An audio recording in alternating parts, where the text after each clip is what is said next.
My name is Blair Williamson. I am the content marketing manager for HostGator. I manage the HostGator blog, which is a WordPress website. And I've been working in WordPress since 2010 and building sites in WordPress since 2014. Also joining me today is Sean Dundon. He's the product manager for HostGator. He's been around with HostGator for a while, so he's been on lots of different teams from systems administration to support and customer experience. And Sean's a big deal on our product team, and that means he's building lots of the features of the HostGator platform. So he knows a lot of the ins and outs of what we're working with in the HostGator platform, and then of course in WordPress. So Sean, thanks for joining me today. Thank you, Blair. Excited to be here. Yeah, I'm glad you're here too. Also online, we have Jana Thibodeau. She's part of our social media team here at HostGator, and she's going to be following along with your comments on social media. So you can share what you like or even questions on Twitter using hashtag HGWebinar. And then also Jana's going to be following along in the chat window to help with our Q&A section at the end. Anything else you want to throw in, Jana? No, I think you covered it. I'm going to be tweeting some highlights live from the @HostGator handle, so you can check those out now. Yeah, and if you want to ask a question on Twitter, you can even ask them after the event. If something comes up, just use that hashtag HGWebinar, and we'll try to get you an answer. Awesome. Thanks, Jana. Okay, so let's get started. So what is WordPress? Kind of for those of you who are not familiar with it, this is a foundation. If you are familiar with it, you're probably going to know some of this, so just bear with me. But WordPress is a content management system, which means that it's a software that can help you create and edit content. And it's the most popular content management system on the market right now. In fact, more than 30% of websites worldwide are run by WordPress. It started as a blogging platform, and really any type of website is now can be used for WordPress.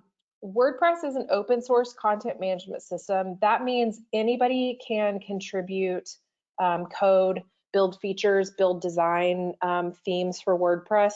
So this is really great because that means there's tons of people that have become really familiar with WordPress that can help you out with what you're working on. It also means that WordPress is like really customizable because there's lots of features that you can find online, lots of design themes. You can put anything on it and customize it how you want. But on the other hand, this does mean you need to be a little bit more aware of security because since anybody can just build things for WordPress, you want to be aware of what you're getting. Make sure that it's safe, that it's reputable, and we're going to give you some tips on how to do that today. WordPress, the software itself is free to use, which is really great. All you need is a domain and the hosting space for it. So that's like a huge benefit of WordPress. Another big benefit that that I appreciate that you might be interested in as well is that there are multiple user accounts that you can have on one website in WordPress. So let's say you have multiple people that are responsible for your website and you want different people to be able to log in with their own accounts, but then you can also give them different levels of access. So maybe one person is an administrator level, which means they can do anything on the site and edit, manage, manipulate anything. And then maybe you have somebody else that is going to be managing the blog and you only want them to have like author access to create a page, but not to be able to edit the design. So that's a really great benefit of WordPress. Okay, so the next thing you need to know is about the dashboard. So now that we know a little bit about WordPress and kind of the background history of what it is, let's look under the hood. So the dashboard is the first place that you're going to log in when you come to your site. From the dashboard, you're going to manage all the features and the settings of your site. And then you will also, if there are updates or notifications from WordPress, you'll see those when you log into your dashboard as well. So when you log in, you can log in from your HostGator cPanel. But honestly, for me, the easiest way to log into any WordPress website is by adding just a little bit of code to the end of the web address, like this. So any website in the world, if you add /wp-admin to the end of the website, it'll pull up the login screen for you to be able to log into that site. This is actually how I log into the HostGator blog every day. So this is the easiest, quickest way to get to log in. So now that you kind of know how to log in, I'm going to pass it over to Sean so he can give us a demo of the dashboard and start showing us some different things. So give me just 1 second. I'm going to pass presenter access to Sean.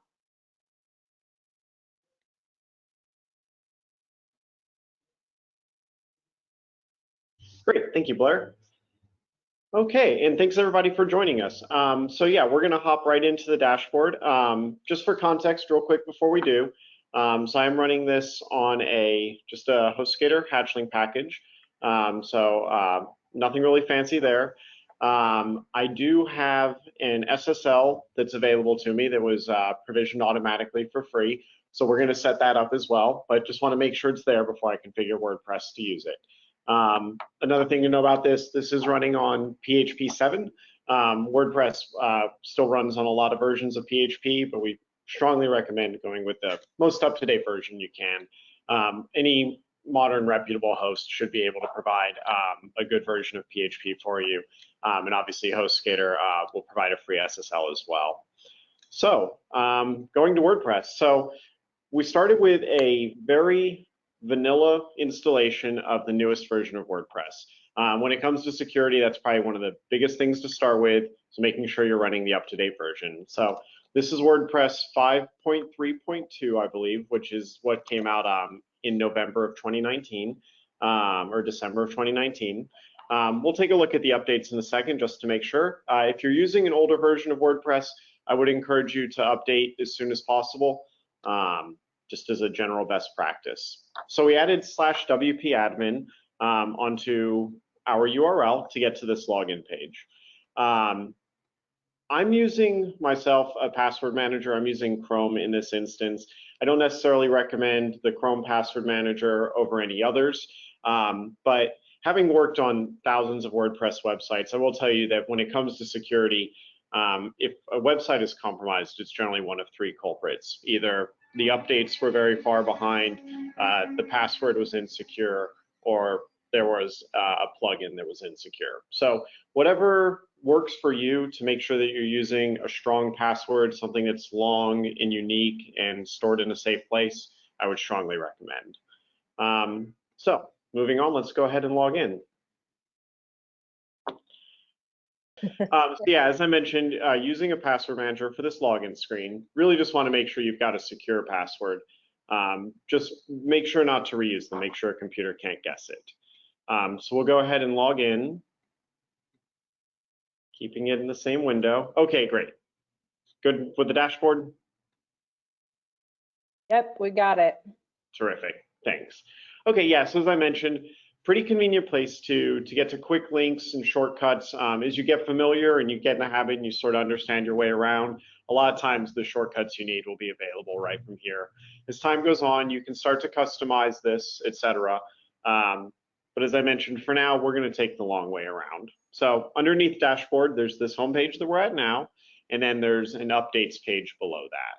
So I first just want to make sure that I'm running the latest version of WordPress. And then as I mentioned, I'm also really glad to see that I know that future updates will be applied automatically. I don't want to have to be concerned about whether or not my website's secure. One of the best ways to make sure that it is secure is to stay up to date. So really great feature there. And then again, just as I mentioned, the only weird thing on this page that I can tell after a fresh installation is that the time looks about 6 hours in the future, which again, as a computer geek, pretty good indication that that means that this is set up for the wrong time zone. So as we go through the WP admin area here, we'll keep an eye out for that one. So let's just take a look through these different sections.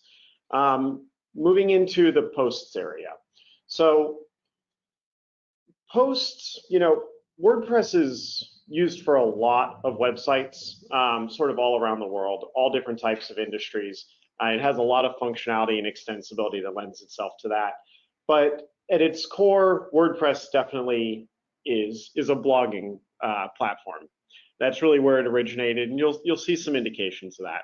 So you can think of your posts as kind of like your blog. They're things that are more reflective of maybe what you did or something that happened or something that will happen, but something that's associated with a particular time. We'll come back to these in a little bit when we create one.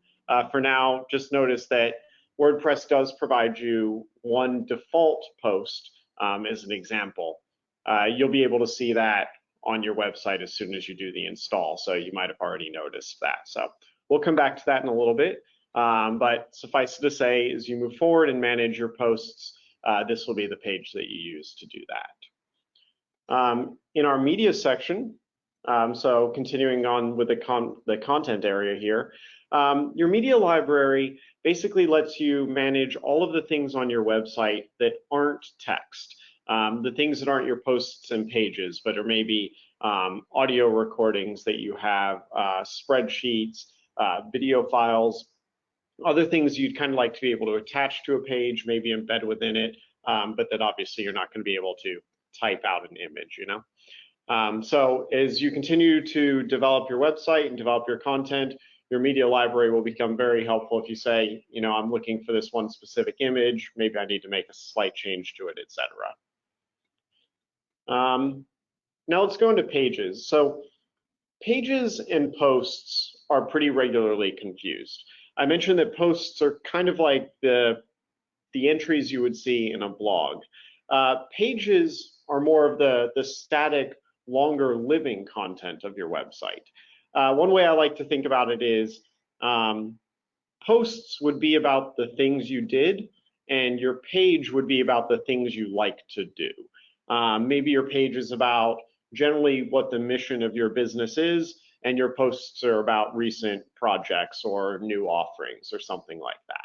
So slightly different concept between posts, but a pretty intuitive one. If your posts are like your blog, your web page is more like your page is like your traditional website.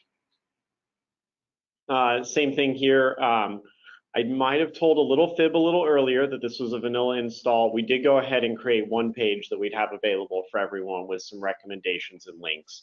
So you'll see that if you visit the WordPressWebinar.info domain. Moving into comments.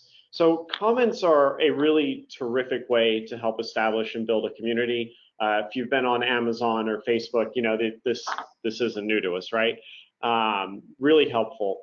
On the other hand, though, it can be a lot of work. Really cultivating the dialogue and the community that you want to have isn't easy. You really have to take the time to engage your community there. And also you can have to do some maintenance as well with spam or things like that. There are solutions to helping to mitigate spam comments, but for now, because of the nature of this website, I'm not really ready to take comments. I don't think I have the bandwidth to maintain it. And because I'm just starting, I want to keep the complexity pretty small. So there's an example comment that we can look at here, but I'm going to go ahead for this one and move that to the trash. It's just a default comment, and I'm going to be turning comments off in a little bit while I get started. So these are your four sort of main areas for your comment. Your posts, which are like your blog page, your media, which is kind of like your multimedia, things that aren't text, your pages, which is more like your traditional websites where you might put your About Us page or a Contact Us page or something like that, and then your comments, which is really the content that your users create in response to the content that you create. Moving past that, we're going to get a little bit more into the feel and functionality of the website. So the next area that we have is our themes section. So themes are they're very important to establishing a good website, and they're really important to providing the usability and balance that your users are looking for. That said, a good theme can only be as effective as the content behind it. And for that reason, I would generally recommend starting with your content, your posts, and your pages before getting too far into the look and feel of it. A great theme really supports the content, and that'll be easier to see as you take a look at them once you have that content. So we'll come back to themes in a little bit, but this is where you would go to change the appearance of your site. There's some customization, things like widgets and menus. We'll touch on a couple of those as we go through this, but otherwise we'll probably hold off on the more advanced topics for a later webinar. Continuing down the list here, we get to plugins. So I mentioned earlier that there are generally three things that are going to help keep a website, a WordPress website, secure more than anything else. One is having a very strong password that a computer can't easily guess. The next one is making sure that your software is kept up to date. The third one is really being very judicious about the plugins that you use and making sure that those are also kept up to date. You can see that WordPress comes with two plugins by default. The first one is the Akismet anti-spam plugin. This is a good plugin. It's very effective at its goal and can really cut down on the maintenance of managing comments. That said, for the time being, we're not going to have comments on this site, and so I'm not going to be enabling this plugin. So you can see I'm leaving it in a disactivated state there. The next plugin that we have is Hello Dolly. This was written by Matt Mullenweg, the creator of WordPress, and really what it's there for is for developers and people who want to write a plugin to be able to take a look at a very simple one. We really don't have any need to, put a Hello Dolly phrase on our website. So we're going to go ahead and delete this plugin for now. So pretty straightforward to delete a plugin. We'll come back in a little bit and add a new one as well. But for the time being, when you want to look at extensibility of your website, just know that the plugins are probably where you want to start. Continuing down, we get to our users. So Blair mentioned that one of the big benefits of WordPress is that it can support multiple users with multiple different access roles. So that's really helpful, for instance, if you have someone working on your team to create content, but they're not familiar with WordPress and you don't want to break anything, right? So you can just create a new user that's just an author, and that way they can create posts, but they can't manage your website settings. You could also have editors, contributors, subscribers. So we won't get into those roles, and generally if you're just starting, you're probably best off just sticking with one user. But as time goes on, if other people start to help on the website, definitely take a look at creating different users for each person to just make sure you can keep things manageable and avoid any accidents, etc. Last sort of one before we get to settings is the tools section. These tend to be pretty specific needs and specific use cases that are addressed by these tools. So I'm not going to get into any of those except for the import tool specifically. If you're coming from another blogging platform, a Blogger or a LiveJournal, or you just have an RSS feed, and you don't want to start completely from scratch as you move to WordPress, the import tool can be a decent way to jumpstart moving your content from that other platform. So if that is the situation that you're in and you're just starting out, and you've come from another platform, I would encourage you to take a look at this import tool.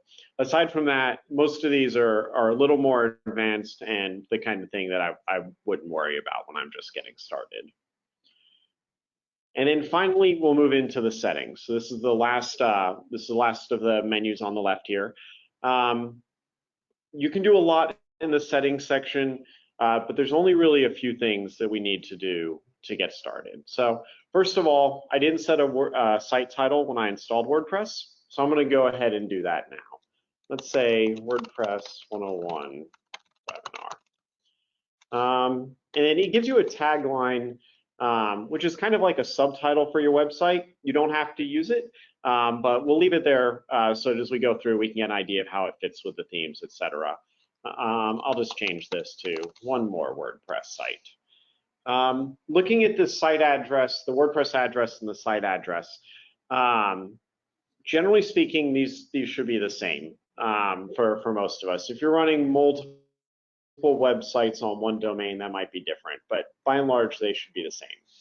Now, I mentioned a moment ago that HostGator will provide a free SSL certificate for any domain that's configured to work on our servers. So I want to go ahead and turn that functionality on while I'm here. All I need to do is just tell WordPress that instead of using HTTP, to use HTTPS. And that way WordPress will start insisting on using the SSL. You may notice that right now at the top left of my page, it says not secure because I'm not using that SSL, but it's available, it's free, so I want to turn it on. Taking a look down the list, you see the administration email address. It's important that that's valid, especially if you need to reset your password or something. For membership, we don't let anyone register on our site right now. That may be something that we'd want to look at down the road as we get our content together and we really want to start engaging our community. But for the time being, we're not ready for the management overhead. Hey, Sean. So we'll skip. Yeah. While you're on this page and you've referenced the HTTPS and the SSL a couple times, we have some people that are saying they're not familiar with SSL. Can you just give us like the 2-sentence explanation of SSL? Absolutely. Yeah. So traditionally with web pages, with HTTP, as they would say, everything's transmitted in plain text, which basically means that if the internet's just a room full of people talking, you can hear what everyone is saying if you have the right level of access. What HTTPS does, what SSLs or secure socket layer, whatever you want to call them, what they do is they encrypt the traffic from the browser to the website. So your internet service provider can't see what your traffic is. Someone else sitting at the same Wi-Fi hotspot at the coffee shop, they can't see what you're doing. So we call them secure certificates, but a better way of thinking about them might be about privacy. What they really do is they let you keep privacy between your personal computer and the web server that your website is running on. So Yeah, even though today I'm not taking, I was going to say, like, even though I'm not taking credit cards, I still am going to turn on HTTPS because it's a good practice, and in this case, it's free. So why not?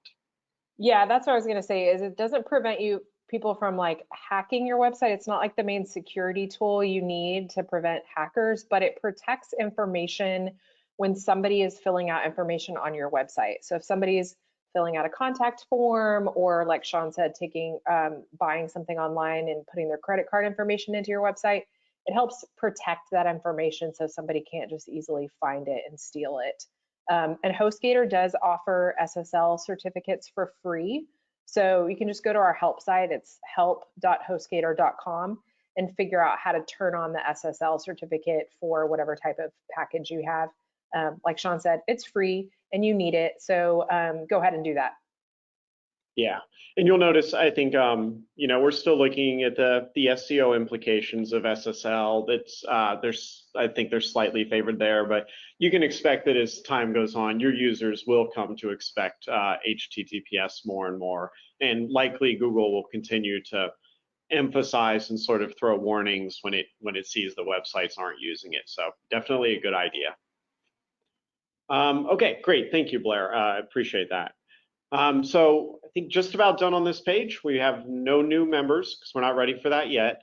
So there'll be a subscriber. It doesn't really matter yet. We are in English and we're in the United States, so we'll leave that one there.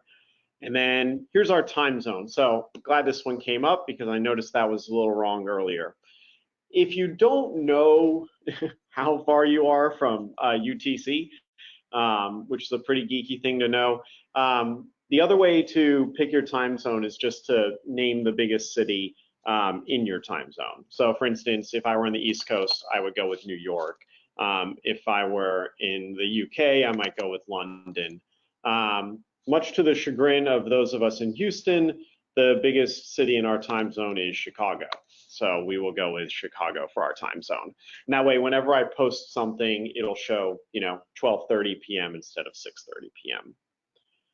Otherwise, if you're happy with the way your dates look, your time format, we're going to go ahead and click Save. Okay, and you'll notice now the not secure has been replaced with a lock up at the top left. And if I click into the URL, you can see that this website is now running on HTTPS. So whenever I send more data or type something into WordPress, that'll be encrypted between my browser and the web server. So there are a few more settings that you'll want to get into as you become more familiar with creating content. There's settings on, how do you want creating new articles to look like, etc. Generally not something you need to get into at this point, but as you start to become more familiar, definitely worth taking a look at there. Blair, I'm going to move into actually going ahead and creating a post. Did you have any other? No, that's a great idea. I was hoping you would do that because I know we're running a little behind what I thought we would. So let's show them how to do a post and how to use the editor. Okay, and I just realized under my notes, I mentioned I was going to turn off comments. So real quick before I do that, I went to settings and discussion and say where it says allow people to submit comments on new posts. I'm going to turn that off for now. In the future, again, I might turn that back on, but for now, I'm just not ready. So if you're not ready for comments, you can go ahead and just turn those off for new posts under that setting. Okay. So to create a new post, actually, you know what? I'm going to create a new page first. So you'll notice we created one page already, recommendations from the webinar. And then WordPress gives you a draft privacy policy. So this isn't published yet, it's in that draft status, so we can only see it because we're logged in. And then they give you one sample page. I'm going to go ahead and just edit this sample page for the time being. Okay, so when you come into the editor for the first time, you'll get a little bit of an introduction to the WordPress block editor. It's kind of similar to desktop publishing software, and it's really not far off from a modern sort of a word processor. So I would encourage you to go through the tips as you check this out the first time. In the meantime, we'll go ahead and make this page our own. So when you're starting a website, one of the most challenging things is just actually getting the content on paper. I always recommend starting with why. Sometimes this is an about us page. Sometimes it's just a description of your services, or it's a little bit of a bio.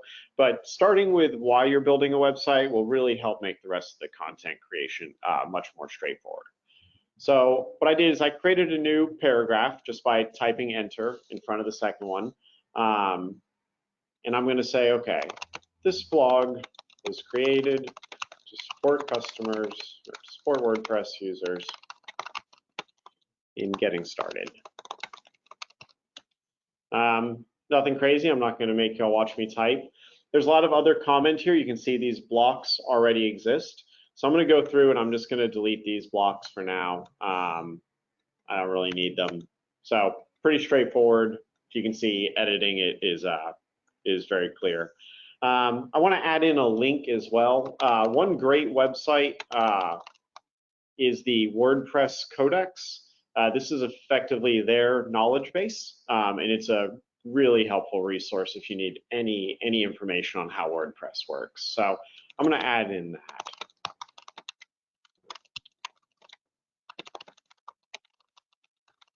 So to add a link, I'm just going to highlight this, click on the link, and then paste the URL. So now I've got a good link to the WordPress Codex. Maybe I want to add an image as well. So I can just sort of click on the image here. I'm going to do an upload. I'm going to get my snappy WordPress image. So again, pretty straightforward in terms of how to organize this. It's pretty intuitive. Kind of what you see is what you get here. As you make it through creating your website, you'll notice there's a preview button at the top right.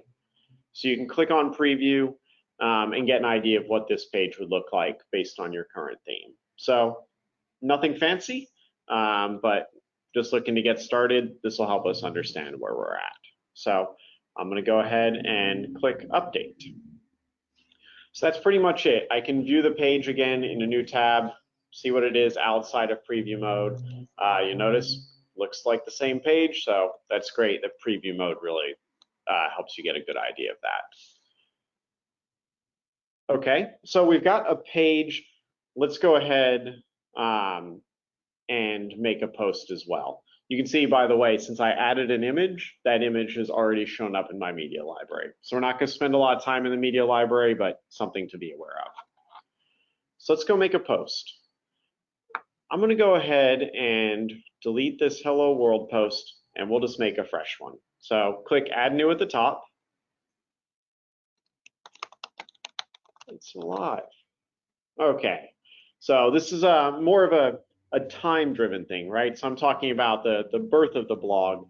Over time, as the blog gets popular, people will probably stop reading this page, but this is my initial post. So, inaugural post for the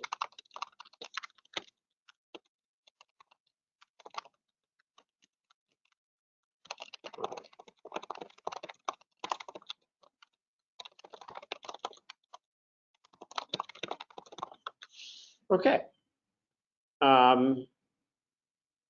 So again, pretty straightforward. It is the block editor.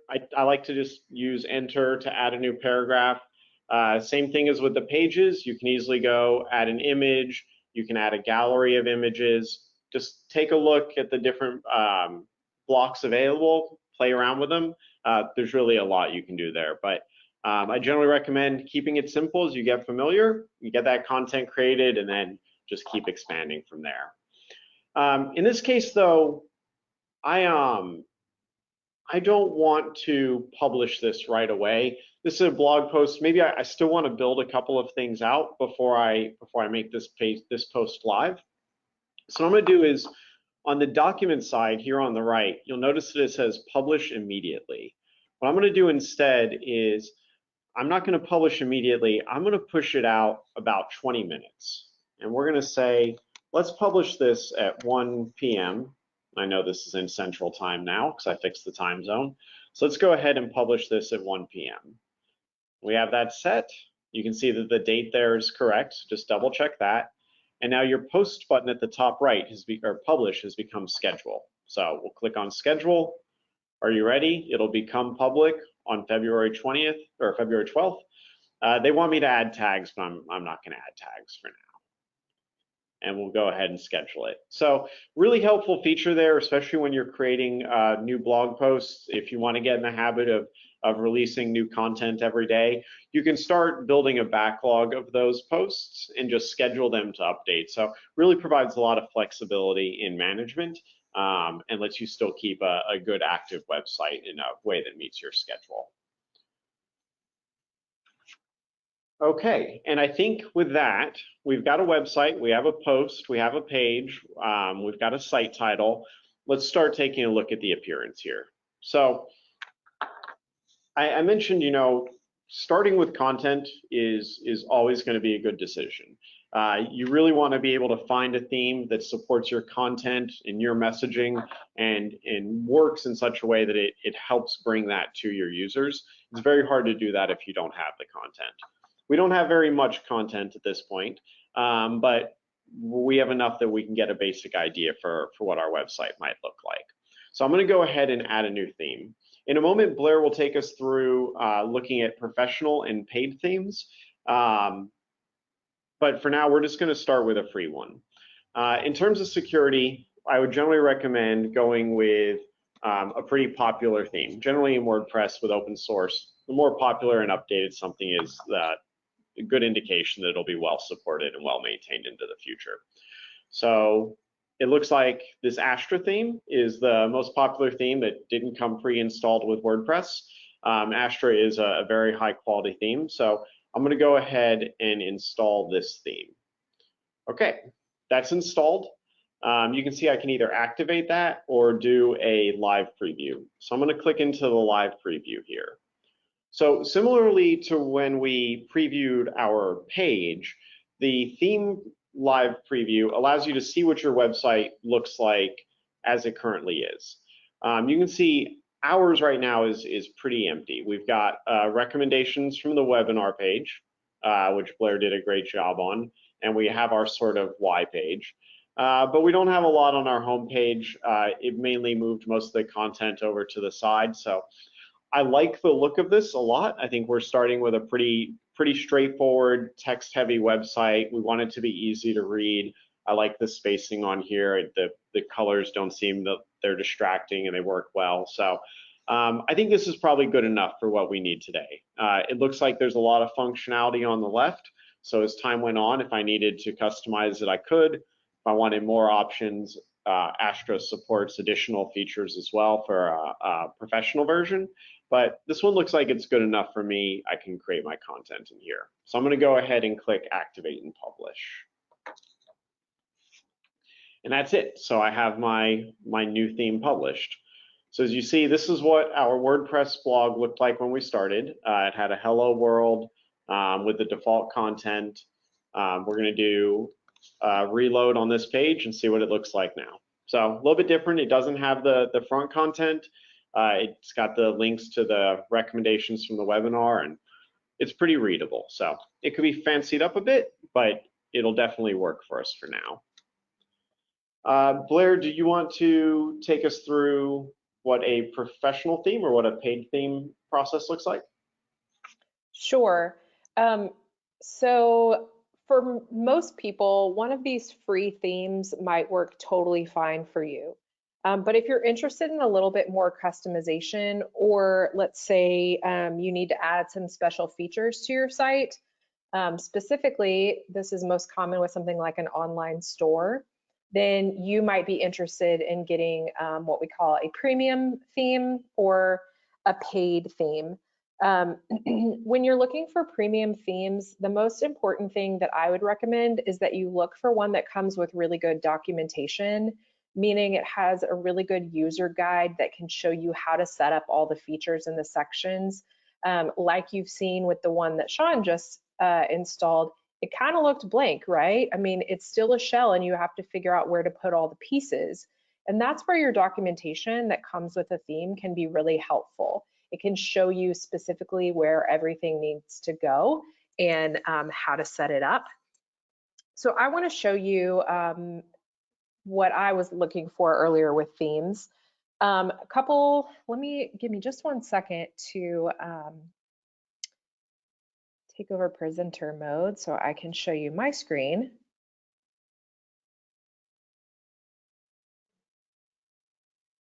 Okay, so like I was saying, let's say you are interested in building an online store. The most common, most popular plugin that we recommend for online stores is WooCommerce. WooCommerce is a plugin that you attach to WordPress to help you run a store. There's lots of places that you can go find themes, but for something like WooCommerce, you're definitely going to need a theme that's compatible with WooCommerce. You can't necessarily just put any theme on top of WooCommerce and have it work. I'll tell you a little story. I actually had this happen with a client. They had built their first website. It was beautiful, looked great, it was live, and then they come to me and wanted me to set up their online store for them. They had already decided they wanted to use WooCommerce, but the theme they chose wasn't compatible. So I had to start completely over and build another site so that it would work with WooCommerce. So that's my first tip, is if you are thinking forward in your vision for your site and you know you want to put something like WooCommerce, something special or unique to it, just make sure that the design theme that you're choosing is compatible. And this is an opportunity where I think it would be helpful or beneficial to choose a premium theme. You might be wondering, how much do premium themes cost? Well, of course, like with anything else, the price varies, but in my experience, most themes are under $100. I bought one just yesterday to demo for this webinar, and it was less than $45. So it's, you know, pretty affordable for having something that you can customize and have it look a little different than what comes installed in WordPress. So I chose this pet shop theme, and it keeps sending me into the dashboard, but I want to show you what this looks like from the homepage. So with WooCommerce, there will be a lot of different themes and ways that you can shop around. But I chose this one called Pet Shop. It has a preview, a demo of what the site would look like, and it comes with a live demo in. It's kind of like a dummy site that's a live demo that you can scroll through and look to see how you like it.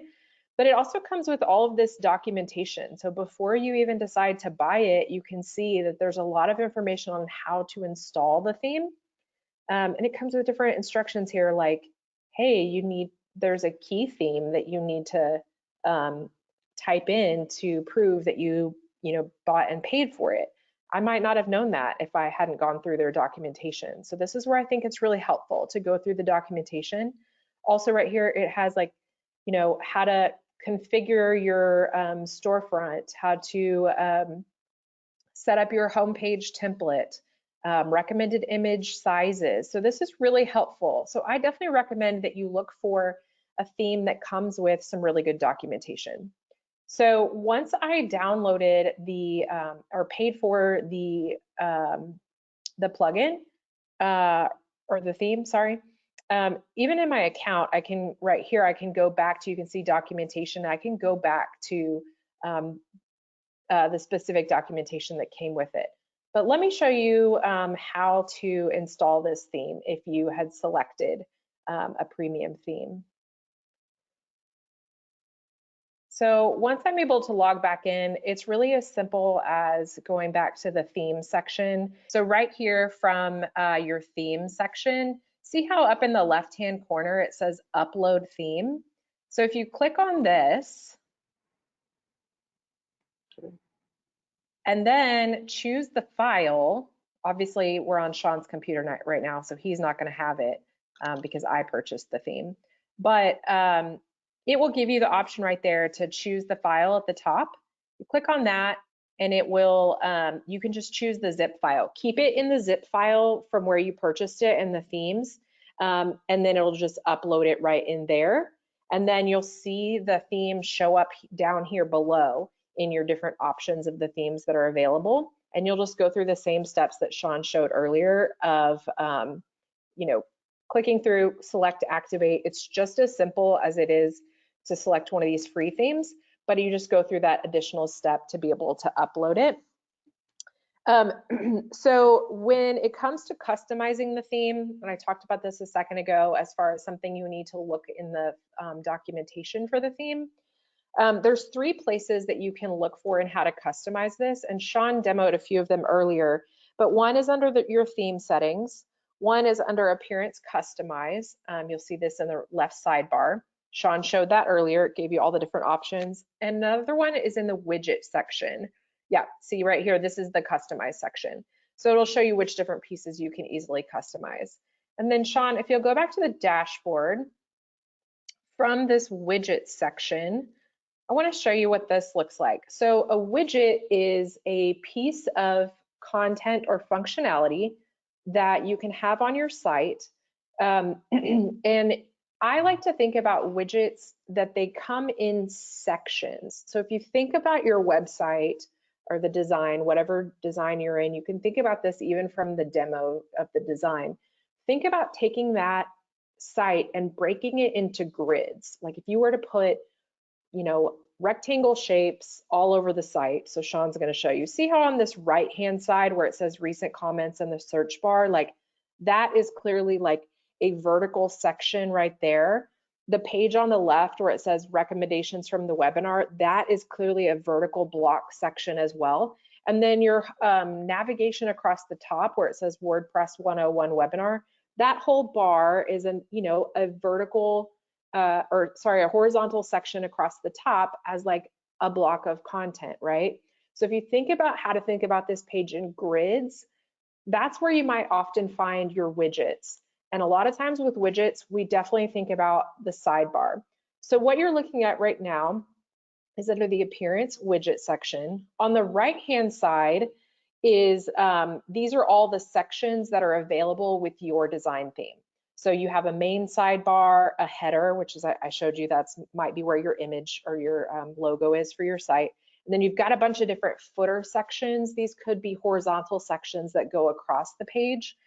And then on this left column where it says available widgets, these are all the widgets that you could put into those different sections. So like you see Sean doing right now, he just grabbed the one that says archive and dragged it over there, and you can drag and drop it into the section where you want it to go.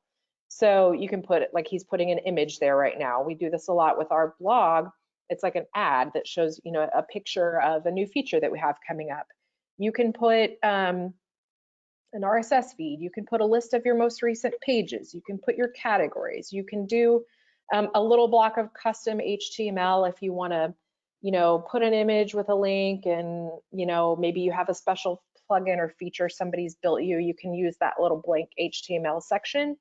And then you just, the way you can do these, if you think about it, so look at the main sidebar right now, how you have search, recent posts, and recent comments. If you wanted to move those around and you wanted your recent comments above recent posts, you just pick up one of those and just drag and drop it around in order. It's really easy, and then you'll see that automatically update on your homepage. So that's one thing you need to be careful about, is this doesn't have like a save button, if you will. Like, you're editing this live as you go, but you saw how easy it was to just change it back. So that's the widget section. Make sure you look there for some of the different layout features of your website. Sean, I think we have a few minutes to cover quickly plugins. If you want to talk about some plugins and show us where to do that, and how to, you know, choose a great safe plugin. Absolutely. Yeah, so just to recap, at this point, we've created some content, which helps us sort of lay out what our website is. To Blair's point, if you're going to do e-commerce or something, I would consider that the same kind of content you'd want to get done early. At that point, you can take a look at your theme, find something that fits it. Again, to Blair's point, if you're going to have a store, you want to make sure you've got a theme that suits that store. So this is where you would add that sort of key functionality. If there's something you need your website to do that WordPress doesn't do out of the box. So if we wanted to add WooCommerce, for instance, we would just come right in here and do a quick search for WooCommerce, and we'd find it at the top there. Sorry. Let me show that again. So you'd see that there's a WooCommerce plugin available. In this case, what I think I'm really looking to set up on my website is I want to make sure that it's very fast. Like most websites, they get read way more than they get updated. And reading a website should be really quick, and it's important to keep your users engaged. So that's where I'm going to start. Now, finding a plugin to use for that, I happen to know that what I'm looking for is a caching plugin.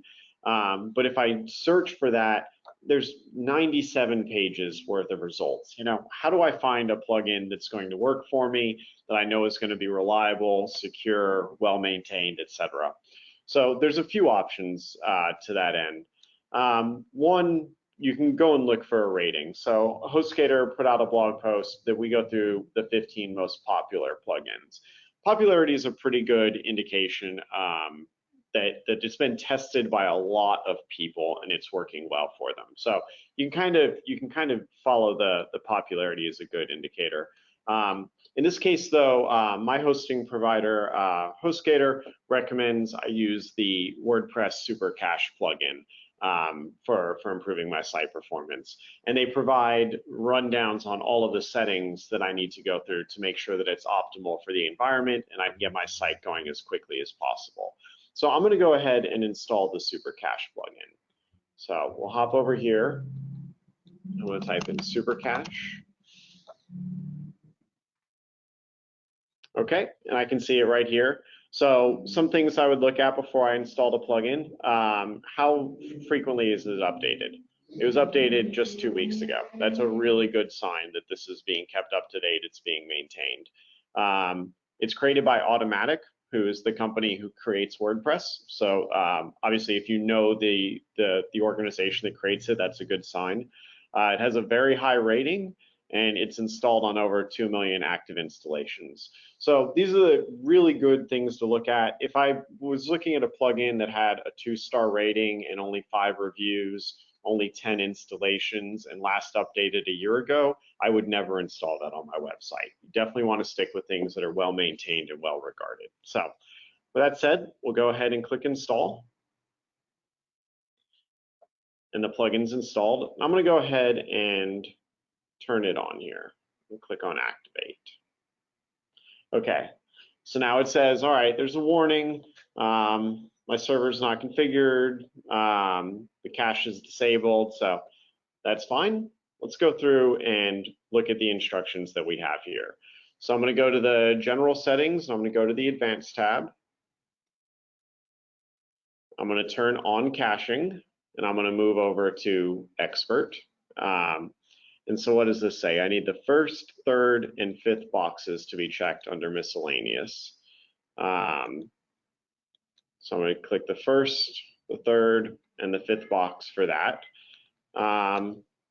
So enable caching, don't cache for known users, compress pages. Don't cache for known users. Yang. Cache, we're going to do cache for all. So I don't want to go through each step of these. And then if you ever need help, of course, if you're a HostGator customer, we'd be happy to help walk you through this as well. But I'm going to go ahead and update that. Let me see.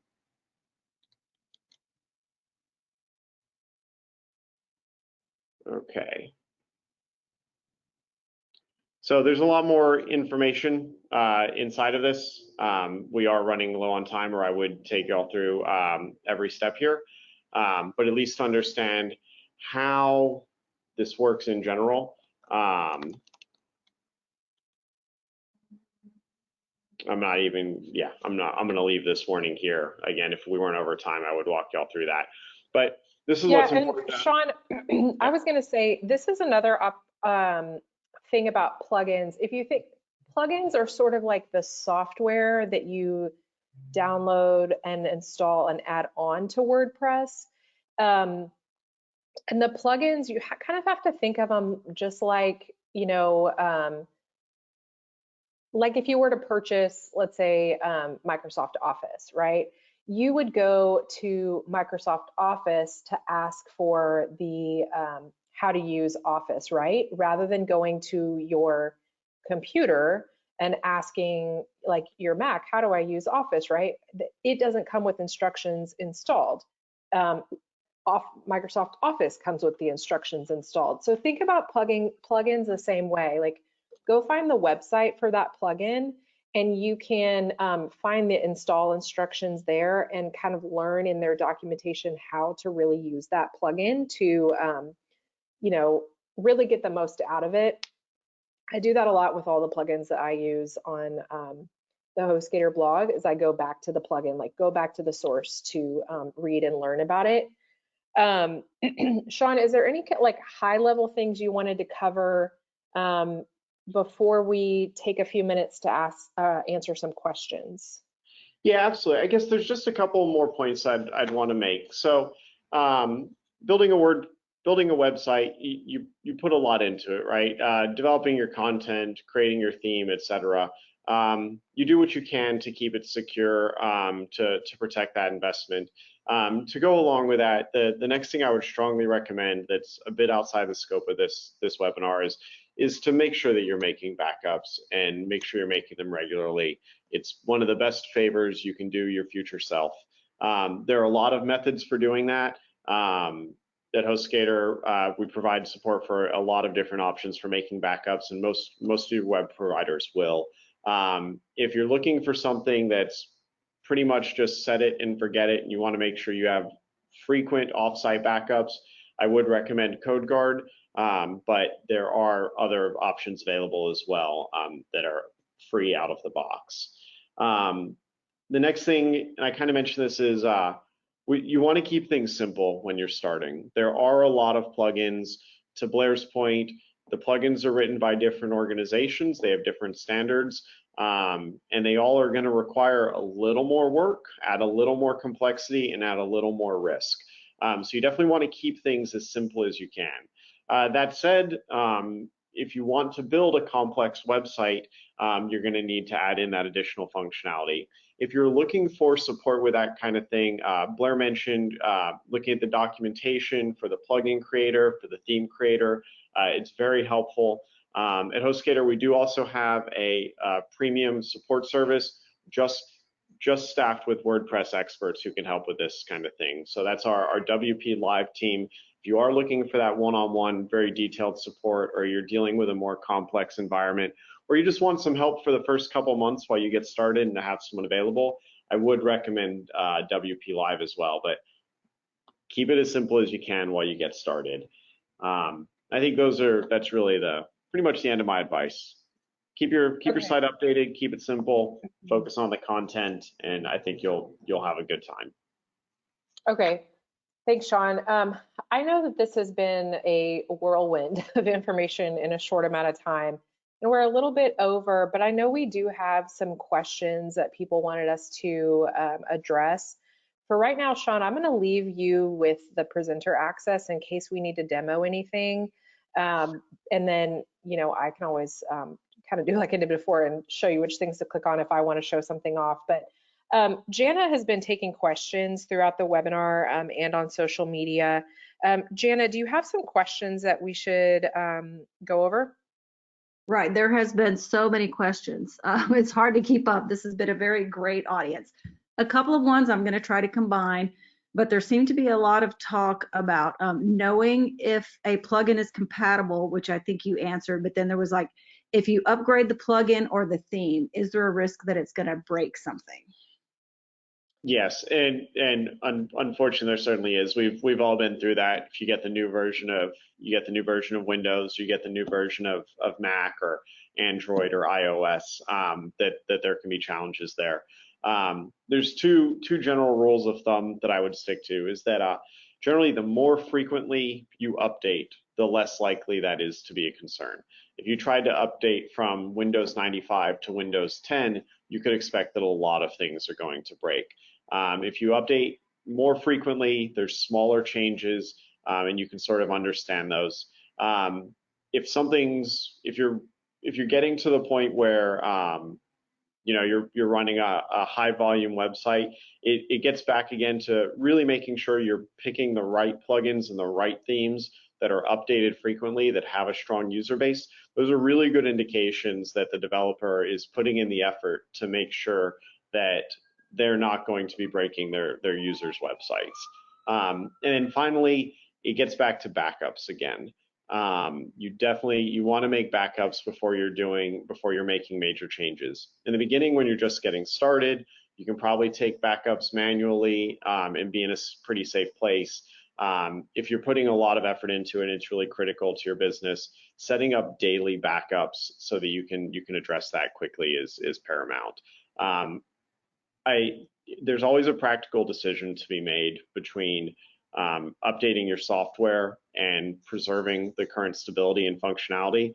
But it is a website live on the internet. The internet is filled with a lot of bad computers. And so updates really are important if you want to stay safe. Better to break a functionality knowingly and restore from a backup than to have a malicious actor break into your website and be in a much tougher situation.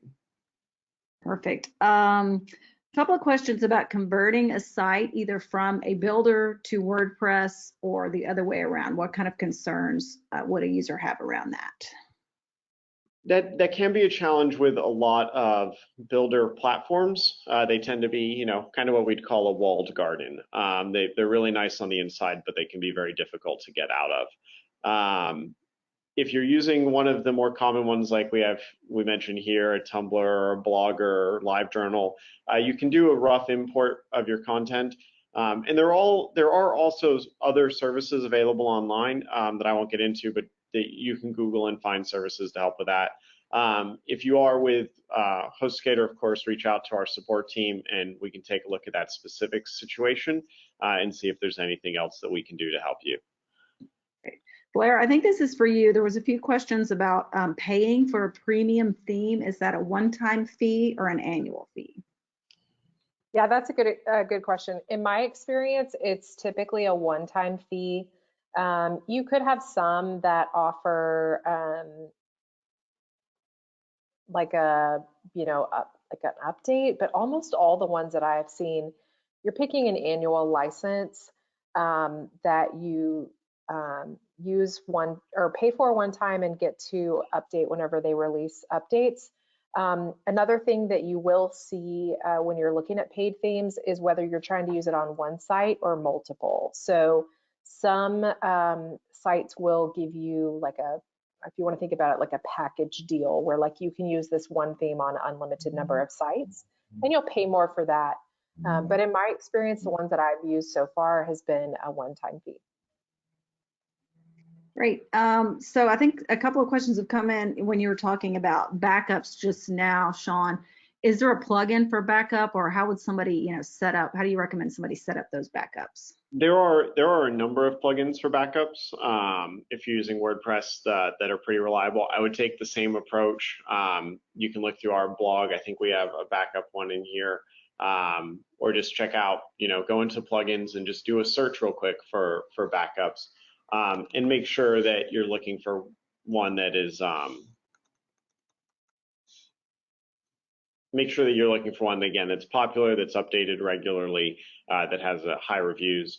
HostGator also, we do partner with another organization called CodeGuard, which does a really good job at tracking your database changes and your file system changes and gives you the ability to actually kind of look through and roll back to a specific date.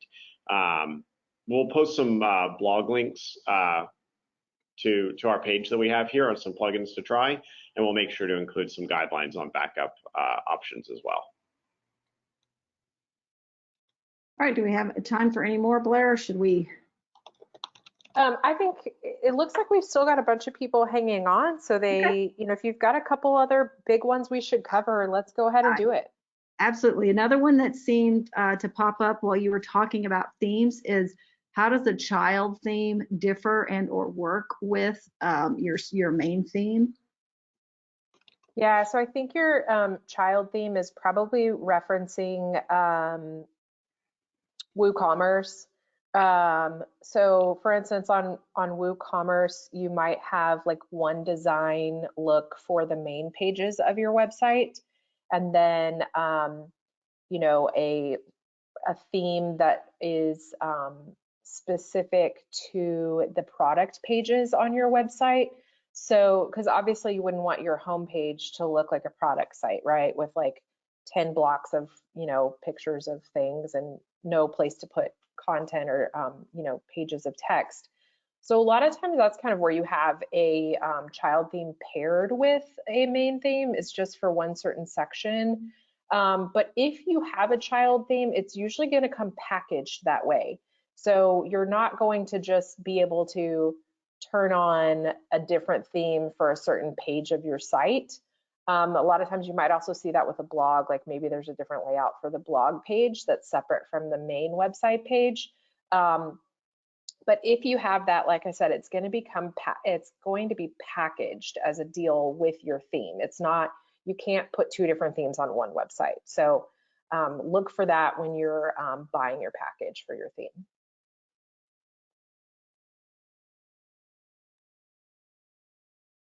Okay, another one, I know we addressed SSL, but we're still getting a lot of comments on that. Sean, even though SSL is free, people do have to go activate it. And would you suggest that they go to support for help with that? Or I guess people are struggling with finding it on their dashboard or cPanel. Gotcha. Yeah, it's pretty subtle in WordPress itself, inside of the settings, to set it to HTTPS. And that works really well when you're working with a fresh installation.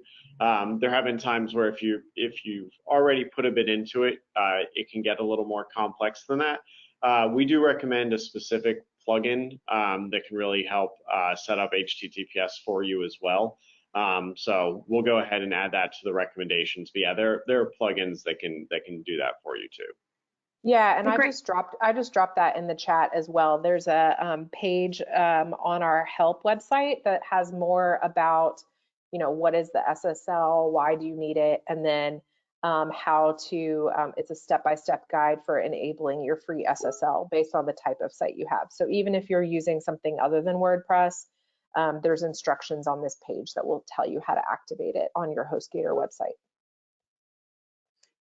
Okay. Another one that came up was when you guys were talking about images, people were asking if there's a limit to either the image size or the overall, like the number of images. Are you going to get dinged for taking up too much bandwidth or server space? That's a good question. I would say from the just like a general for a general response, I would say you are not really going to run out of the number of images you can have in WordPress. And Sean, I know you're going to can tag in on this later too, but your web hosting provider may determine like an amount of space that you're designated with your package. So that's where you could end up with an issue. Sean can talk about this in just a second, but like the HostGator blog has been up since 2013, and there's, so that means there's like thousands and thousands of images in there, and we're still hosting them on the same blog. So that's not a problem. And then I know, Sean, if you want to talk about this with your hosting package size space, also there are plugins that you can use to help your images speed up. So there's a plugin called Smush, and that's what we recommend that you use so that you can still load large images without taking a long time to download those images. Anything else you want to add to that, Sean? No, actually, I think that's perfect. Yeah, I would say generally images, especially in 2020, images just aren't that big. A lot of long videos might be more likely to cause you to run into disk space issues. At HostGator, all of our shared hosting packages have unlimited disk space, and so by and large, we just don't see problems with that with our customers in terms of space. There's no built-in limit to WordPress, and you should have all the room that you need to host the images and video for your site if you're with any modern reputable hosting provider. There are alternatives though. I mean, YouTube is great for videos, so a lot of times you might want to look at a way to embed a YouTube video instead of having it separate on your website. You're going to get functionality and you can expand your presence into another area, etc. And then Blair makes a good point. If you're going to be uploading very large images, you don't want to make every one of your users download a much larger image than they need and then have them shrink it to fit in their desktop. The browser will do that for you, but it'll be slower. So yeah, definitely there are plugins like Smush that can help optimize your images, get them to the right size, and then caching plugins, which can help with that as well. So I wouldn't worry about the disk space. I think Blair makes a good point about the speed, but yeah, there are great solutions for that. Okay, got just a couple more. Do you want the easy one or the hard one? Let's do the hard one first. Yeah, okay. Good a couple of people, this goes back to the beginning. I guess you had mentioned PHP, and we got several questions, honestly, kind of throughout about how to update the PHP, and a couple of people even mentioned that they're getting the alert that it needs to be updated. Great, yeah, so the PHP versions are important. So at HostGator, what we do is we'll set up the new version of PHP for new installations. But to the question raised earlier about updates and potentially breaking things, we won't automatically move customers to that version of PHP because we can't be 100% certain that everything will work, and we would hate to take someone's website down. PHP 7 is remarkably faster than the previous versions of PHP. And so I would strongly recommend it. If you have an existing site with HostGator and you need help moving that over, I'd probably recommend calling us, or we can look at doing another webinar, putting out a blog post about that if we don't have one handy. But normally that's something you would change inside of your hosting control panel or cPanel. So yeah, I would recommend, we'll get a reference on our webpage And then if you're with HostGator, I'd encourage you to call in and we can help get that changed for you. Okay, and finally, some questions were coming up when you were talking about tags. Just can you explain that real briefly, what the benefit is there and exactly what they are? I can take tags, Sean. So tags are kind of a feature from WordPress originally being a blogging platform. So put on your blogging hat for a second. There's two things you can have here. Actually, I want to cover both of them together. There's categories and there's tags. So categories are sort of like your buckets of information. So if you're thinking about blog articles, you know, maybe your categories are fashion and cooking and home decor. But then your tags are even more specific to that, and you can tag a specific article by specific topic. So maybe on my cooking category, a tag would be, you know, chicken, beef, and fish. So that then within that category, somebody could find the specific item they're looking for. We use this on the WordPress or on the HostGator blog the same way. So we have big themes that are like marketing tips, you know, web hosting tips, and then I can break it down into WordPress themes, WordPress plugins, like all of those things can be tags. And then I can use tags to display my content on my website in different ways. So, you know, maybe I have a plugin that operates by filtering content by tags.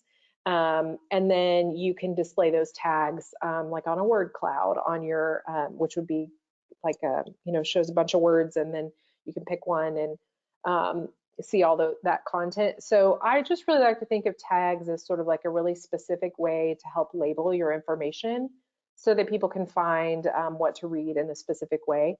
And then as I mentioned, tags are very helpful for sorting content in different plugins. So, you know, I can have a section that will pull in any article that's tagged as chicken recipe. So you should think of it as a way to sort your content into buckets, and then you can use those tags to display the content in different ways on your site.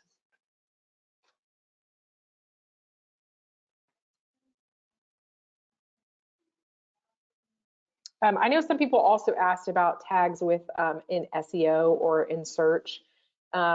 It's not really going to impact your SEO that much because it's more like just a way to sort and organize content on your own site more than it is like a major indicator to Google search. So it's not, tags are not a you know, a major factor in the Google algorithm as far as what's going to make your site, you know, stand out or searchable.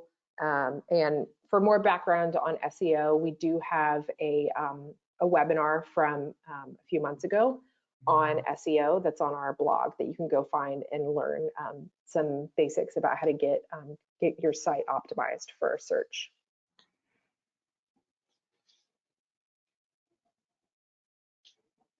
Anything else that we need to cover, Jana? I don't think so. There are a lot of questions asked. I think, you know, a follow-up of a blog, or if people want to continue to ask them on Twitter using that hashtag, we will certainly try to address them. Yep, that's a great point. So continue to send us your questions, like Jana said, on Twitter with hashtag HGWebinar. You can also respond to that webinar email that you got as a reminder. And we do have a copy of all your questions, so we will sort out what we need to do next as far as reaching out to you individually, or like Jana said, putting together a blog post with the top questions. I think that might be in our future. So keep an eye out for that. And Sean, anything else on your end you wanted to touch on quickly? No, that's it. Thank you both, and thanks everyone for joining. Really appreciate it. Okay, great. Thanks so much. Thanks again for joining us today. Hope you've learned a lot, and be looking for a follow-up survey in your email. Thanks so much.